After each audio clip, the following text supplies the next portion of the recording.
Hey, hello people. I'm Happy Akunga, climate advocate, participant in summer 2025 July under FXB climate advocate. So I'm here in office of data management, health information system at Rumphi District Hospital. So I want to chat with the senior here who is managing data at this hospital to see how climate change has impacted the public health of people over the years. Or if it has no impact, we will hear from him himself. So be with me while I'll be interviewing him. Thank you so much. Let's have a look. Hello, I'm Happy Akunga. I'm doing climate action project under FXB, climate advocate. So I'm doing under the climate and health impact, climate change impact on health or public health of people.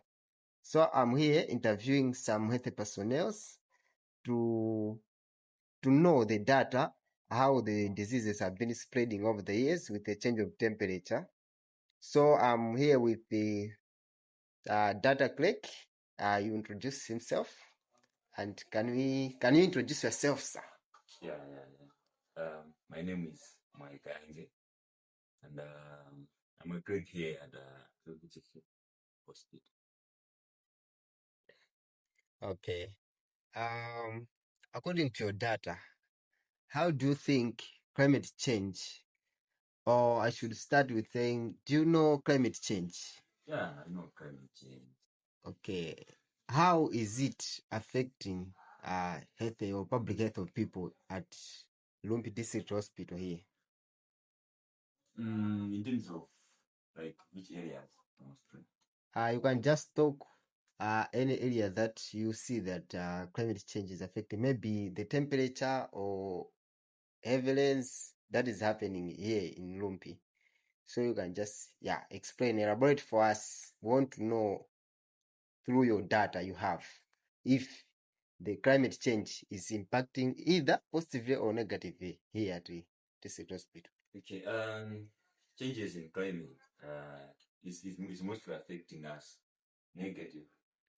And when you talk of the way how climate has been changing recently, we can talk of the diseases like the upper respiratory tract infection and also asthma. These patients have been affected so much in a way that the patients of asthma, due to the coldness which is coming in, there have been some attacks to these patients just because of the coldness. And also because Rumphi is too windy these days, like as we're approaching the dry season, Rumphi is too windy. Most of the patients which are having URTI, which is the upper respiratory tract infection, they're being affected also. So changing climate has affected Rumphi so much. And you also talked of heavy rains, yeah? Yes. On the side of the rains which we've been receiving, the effect is coming in to the side of malaria part, where our data here is showing us that during the bad days, like last year and the other years, we've been having malaria cases mostly in the months of February and March. But these days, malaria cases are being there throughout the year just because of the stagnant waters we're having in our catchment areas. So malaria has been a case due to these rains and the presence of stagnant waters in these areas. Okay. So I've seen that many people that are coming here for diagnosis are from rural areas. Yeah. So what help or plans that you have to manage this as you data clerk managers? We've been trying, right? We've been trying, and we've been doing a lot in terms of how to mitigate such cases. To the part of the malaria part, recently we've distributed mosquito nets to these rural areas, and also we've encouraged these people to drain areas where we suspect there's stagnant waters. So that the cases can be reduced.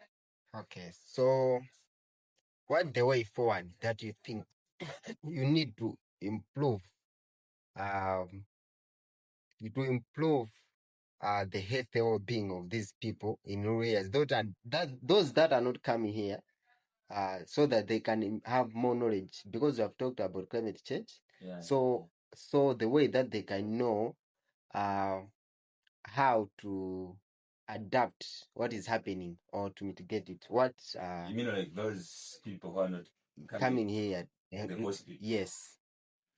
In these rural areas, we have HSAs, yeah, and we've been using these HSAs to civic educate people on how to take care of the environment, the surrounding, mostly in terms of malaria.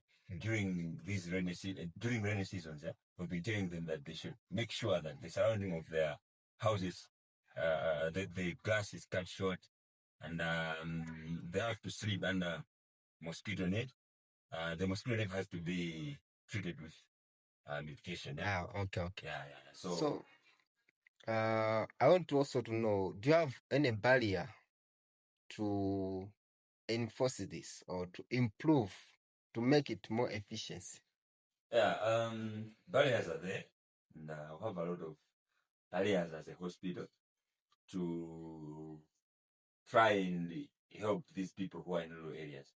And one of the most barriers we're having is that the hospital is lacking means of transportation, how to carry heavy stuff to those areas.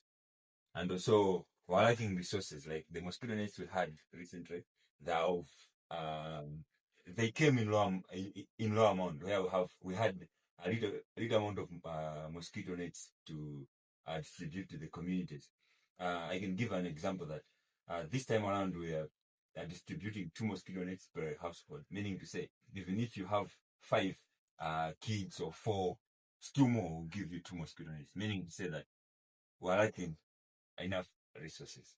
So these are some of the barriers we're facing, mostly transport and inadequate resources.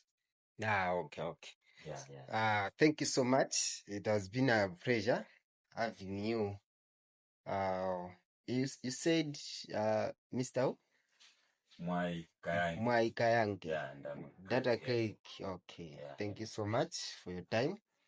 As I said, this is we have a project under FXB Climate Advocate. So we'll be getting in touch to know more about the impact of climate change and public health through your data, as you have said, and anything that will come up. So thank you so much for your time. Thank you.